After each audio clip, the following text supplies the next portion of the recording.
আসসালামু আলাইকুম দর্শক, আমন্ত্রণ জানাচ্ছি জাগো টিভি সংবাদে। আপনাদের সাথে আছি আমি ফারহানা জেরিন সুমা। শুরুতেই জানিয়ে দিব জাগো টিভি সংবাদ শিরোনাম। বড় ধরনের হামলা চালাবে হামাস, ভয় পাচ্ছে ইসরায়েল। পুতিন সালমান জুটি পশ্চিমাদের সর্বনাশ ডেকে আনছেন দুই বিশ্বনেতা। দিশেহারা ইরানিরা, প্রেসিডেন্ট মাসুদকে সতর্কবার্তা। কারাগার থেকে ইমরান খানের নতুন হুঙ্কার।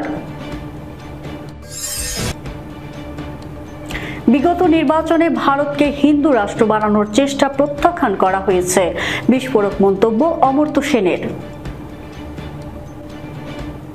দর্শক, সংবাদ শিরোনামগুলো জানাচ্ছিলাম, চলে যাচ্ছে বিস্তারিত সংবাদে। গাজায় কিংবা পশ্চিম তীরে ইসরায়েলি বাহিনীর উপর বড় ধরনের হামলা চালাতে পারে ফিলিস্তিনের স্বাধীনতাকামী গোষ্ঠী হামাস।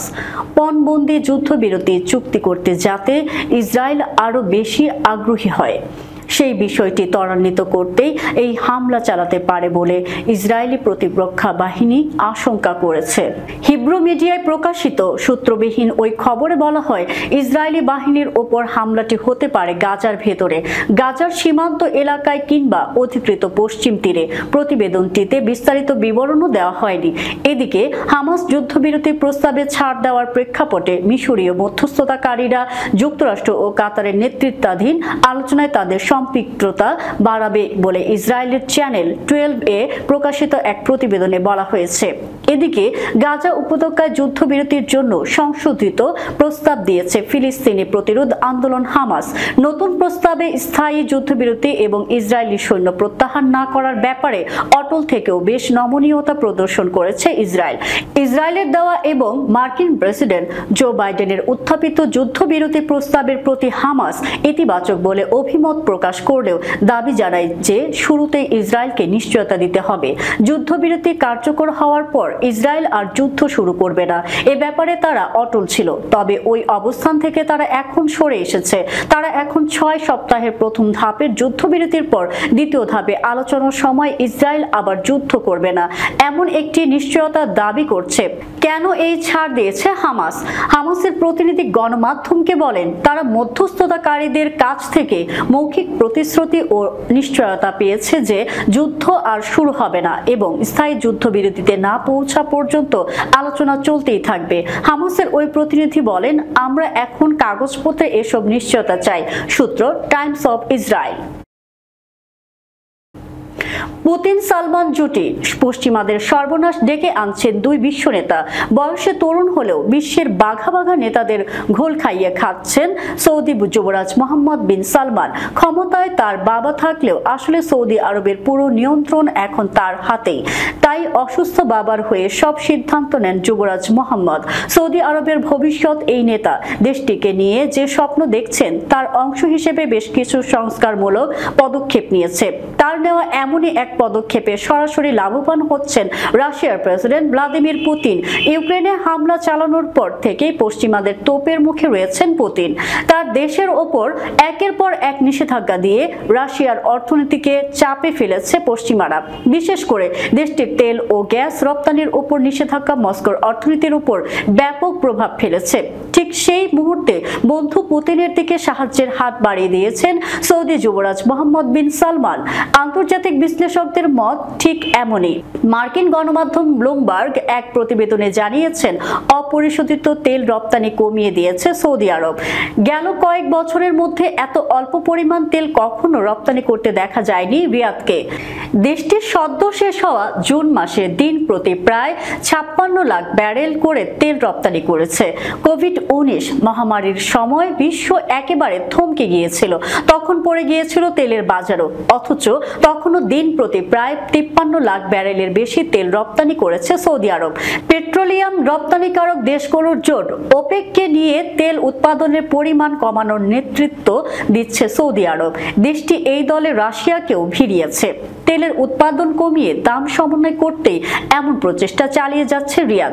তবে সৌদি আরব রেকর্ড পরিমাণ তেল উৎপাদন কমিয়ে দেওয়ার আখেরে লাভবান হয়েছে রাশিয়া ও সংযুক্ত আরব আমিরাত। বিশ্লেষকরা মনে করেন মস্কো ও আবুধাবিকে বাড়তি সুবিধা দিতে এমনটা করেছে সৌদি আরব। সদ্যই কট্টর রক্ষণশীল প্রতিদ্বন্দ্বী সাইদ জালিলিকে হারিয়ে ইরানের নতুন প্রেসিডেন্ট হয়েছেন সংস্কারপন্থী মাসুদ পেজেশকিয়ান। এরই মধ্যে নতুন প্রেসিডেন্টকে সতর্ক বার্তা দিলেন ইরানের শীর্ষ সুন্নি আলেম মৌলভী আব্দুল হামিদ। খবর ইরান ইন্টারন্যাশনালের। তিনি বলেছেন, দেশের চলমান নানা ইস্যুতে ইরানিরা ক্লান্ত এবং তারা ধৈর্য হারিয়ে ফেলেছে। ইরানের প্রেসিডেন্ট নির্বাচনে ভোট দেওয়া থেকে বিরতি ছিলেন এই সুন্নি আলেম। তিনি বলেন, প্রথম ধাপের নির্বাচনে ভোটার উপস্থিতির মাধ্যমে প্রকাশ পেয়েছে জনগণ কতটা সরকারের উপর বিরক্ত। দেশটিতে গত 28 জন প্রেসিডেন্ট নির্বাচনে ভোটার উপস্থিতি ছিল 39.92%, যা দেশটির ইতিহাসে সর্বনিম্ন। প্রথম দফায় 50% বেশি ভোট নিশ্চিত করতে পারেননি কোনো প্রার্থী। এরপর দ্বিতীয় ধাপে গড়াই নির্বাচন। যদিও দ্বিতীয় ধাপে ভোটার উপস্থিতি 10% বেড়েছে, তবে 50% ভোট দানে বিরত ছিল। শীর্ষ এই আলেম বলেন, রাজনৈতিক, অর্থনৈতিক ও সামাজিক চাপে ইরানিরা পিষ্ট। এখানে নিম্ন শ্রেণীরা নিজেকে চূর্ণ মনে করছে এবং তারা ন্যায় বিচার ও স্বাধীনতার দাবিতে অটল থাকবে। রাজনৈতিক অচলাবস্থা, সুন্নি ও বেলুচ সম্প্রদায়ের প্রতিনিধিত্বের অভাব নিয়েও গভীর উদ্বেগ প্রকাশ করেছেন মৌলভী আব্দুল হামিদ। এদিকে বিবিসির প্রতিবেদনে বলা হয়েছে, নবনির্বাচিত প্রেসিডেন্ট পেজেশকিয়ান একজন স্বল্প পরিচিত মধ্যপন্থী রাজনীতিবিদ। হৃদরোগের চিকিৎসক থেকে তিনি দেশটির 14তম প্রেসিডেন্ট নির্বাচিত হলেন। মধ্যপ্রাচ্যের এই দেশটির নতুন প্রেসিডেন্টকে নিয়ে সাধারণ মানুষের মধ্যে এক ধরনের আগ্রহ রয়েছে।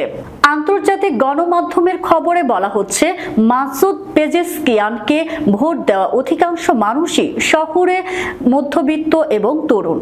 তারা ইসলামপন্থী গোঁড়ামির কারণে ইরানে বহু বছর ধরে চলমান সামাজিক নিরাপত্তা লঙ্ঘনে অতিষ্ঠ হয়ে পড়েছেন। তবে সাধারণ ইরানিরা মনে করছেন, সংস্কারপন্থী পেজেশকিয়ান চেষ্টা করলেও দেশটির শাসক তাকে বড় ধরনের কোনো পরিবর্তন করতে দেবে না।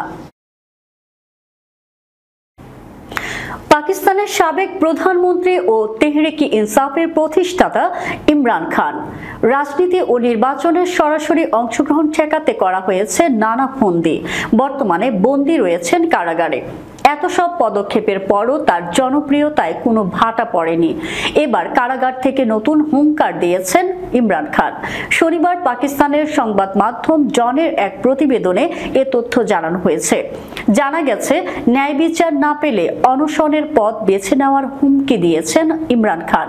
শুক্রবার একটি দুর্নীতি মামলার শুনানিতে অংশ নেওয়ার পর সাংবাদিকদের সঙ্গে আলাপকালে তিনি এক হুঙ্কার দেন। তিনি বলেন, পছন্দ বা অপছন্দের ভিত্তিতে তার বিরুদ্ধে করা মামলাগুলোর বিষয়ে সিদ্ধান্ত নেওয়া যাবে না, কেননা দেশের সব নাগরিকের অধিকার সমান। ফলে ন্যায় বিচার না পেলে অনশন শুরু করতে পারে বলে জানিয়েছেন তিনি। পাকিস্তানের সাবেক এ প্রধানমন্ত্রী একাধিক মামলায় সাজাপ্রাপ্ত হয়ে আদিয়ালা কারাগারে বন্দী রয়েছেন। দেশটির সামরিক বাহিনীর ঊর্ধ্বতন কর্মকর্তারা এ কারাগারে নিয়ন্ত্রণ করছেন বলে অভিযোগ করেছেন তিনি। তার দাবি, কারা প্রধান তাদের নির্দেশে কাজ করেন, ফলে দলের নেতাকর্মীদের সঙ্গেও তাকে দেখা করতে দেওয়া হচ্ছে না। কারাগার নিয়েই প্রায়ই অভিযোগ করে আসছেন ইমরান খান। সম্প্রতি দলের নেতাকর্মীরা অভ্যন্তরীণ বিরোধ নিয়ে তার সঙ্গে কারাগারে দেখা করতে গিয়েছিলেন। অভিযোগ রয়েছে, ইমরান খানের সঙ্গে সাক্ষাতের জন্য তাদের প্রায় 3 ঘন্টা অপেক্ষা করতে হয়েছিল। এজন্য সামরিক কর্মকর্তাদের দুষছেন তারা। ভারতের এবারের লোকসভা নির্বাচনের ফলাফল প্রসঙ্গে নোবেলজয়ী অর্থনীতিবিদ অমর্ত্য সেন বলেছেন, ভারতকে হিন্দু রাষ্ট্র বানানোর চেষ্টা কিছুটা আটকানো গেছে। মানুষ এবার আর বিজেপির ধর্মান্ধতার পক্ষে রায় দেয়নি। সূত্র দ্য হিন্দু। সেই সঙ্গে ভারতীয় ন্যায় সংহিতা নিয়েও বিজেপির সমালোচনা করেন নোবেলজয়ী এই অর্থনীতিবিদ। অমর্ত্য সেন বলেন, সংবিধান পরিবর্তন করতে যে আলোচনার প্রয়োজন ছিল তা করা হয়নি। প্রতিটি ট্রাস্টের পক্ষ থেকে প্রায় প্রতি বছর একটি আলোচনা সভা আয়োজন করা হয়। এবার সেই আলোচনার বিষয় ছিল, কেন স্কুলে যাই, সহযোগিতার সহজ পাঠ। গত শনিবার পশ্চিমবঙ্গের বোলপুরে ওই আলোচনায় অংশ নেন ট্রাস্টের চেয়ারম্যান অমর্ত্য সেন। তিনি বলেন, এবার স্কুলে পর্যন্ত আলোচনা পৌঁছে গিয়েছিল কিভাবে ভারতকে হিন্দু রাষ্ট্র করা যায়।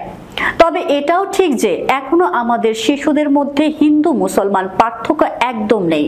অমর্ত্য সেন আরো বলেন, অযোধ্যার রাম মন্দির এলাকার আসনে এবার জিততে পারেননি বিজেপির প্রার্থী, জিতেছে ধর্মনিরপেক্ষ আদর্শের একজন প্রার্থী। তাতেই প্রমাণ হয়ে যায় এখনো ভারতের মানুষ ধর্মনিরপেক্ষতার আদর্শে লালিত। যদিও ভারত যে একেবারে ধর্মনিরপেক্ষ দেশ তাও নয়, ভারত বহু ধর্মের দেশ। দর্শক, যাবার আগে জানিয়ে দিব শিরোনামগুলো আরো একবার। বড় ধরনের হামলা চালাবে হামাস, ভয় পাচ্ছে ইসরায়েল। পুতিন সালমান জুটি পশ্চিমাদের সর্বনাশ ডেকে আনছেন দুই বিশ্ব নেতা। দিশেহারা ইরানিরা, প্রেসিডেন্ট মাসুদকে সতর্কবার্তা। কারাগার থেকে ইমরান খানের নতুন হুঙ্কার। বিগত নির্বাচনে ভারতকে হিন্দু রাষ্ট্র বানানোর চেষ্টা প্রত্যাখ্যান করা হয়েছে, বিস্ফোরক মন্তব্য অমর্ত্য সেনের। এই ছিল এখনকার মতো। আমাদের পরবর্তী সংবাদ দেখার আমন্ত্রণ জানিয়ে শেষ করছি। ধন্যবাদ সবাইকে। আল্লাহ হাফেজ।